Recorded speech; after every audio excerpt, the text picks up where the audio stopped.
د خوست ښاروالۍ ریاست له لوري د یوې ځانګړې غونډې په ترڅ کې هغه 20 تنه ګډونوالو وستایل چې د خوست ښار پیژندنې ازموینې سیالۍ کې غوره پایلې ترلاسه کړې وې.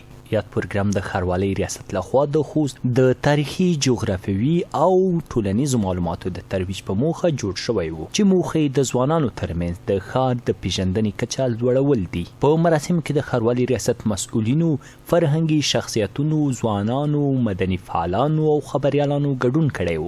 وینوالو دا ډول پروګرامونه ګټور وبلل او زیاتولی په دې سره به زده کوونکي لا وهڅول شي چې دا ډول مطالعې له لارې د خپل ښار د بیا رغونې او ترسره شویو کړنو خبر شي او په راتلونکي کې د هیواد د ابادۍ روحیه یې لا پیاوړې شي. سیالۍ کې 400 ګډونوالو برخه اخیستې وه. له هغې نه له نیکه مرغه نن 20 غوره یا ممتاز زده کوونکي د خوست ښاروالۍ له لورې د مختلفو مادي او معنوي امتیازاتو سره وستایلی شول.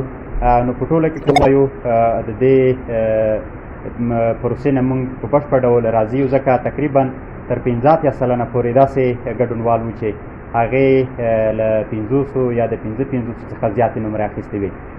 حتی دا ډېره سخته وه د کمیټې ته چې څنګه لومړی، دویمه او دریمه درجه زده کوونکي یا ګډونوال په هغې کې معلوم کړي.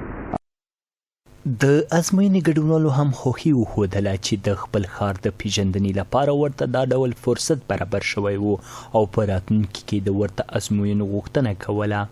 زه له هغه چا څخه چې ډېره مننه کوم چې دا ډول تشویقي برنامې، تشویقي سیالۍ په لاره اچوي، بالخصوص د خوست ښاروالۍ څخه چې داسې ډول برنامه یې په لاره اچولې وه چې د ټولو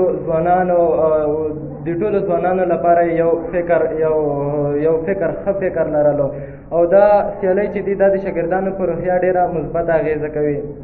د کومو مطالعې چې موږ وکړه دا به انشاءالله تر اخره پورې زموږ په دماغ کې وي، تر اخره پورې به موږ دې مطالعې ته په دا مطالعه به د خلکو سوالونه ځواب. په پای کې غوره ګډونوالو ته ستاینلیکونه او ډالۍ ورکړل شوې او له هغوی څخه د لا زیات فرهنګي او ټولنیزو مشارکتونو تمه وښودل شوه.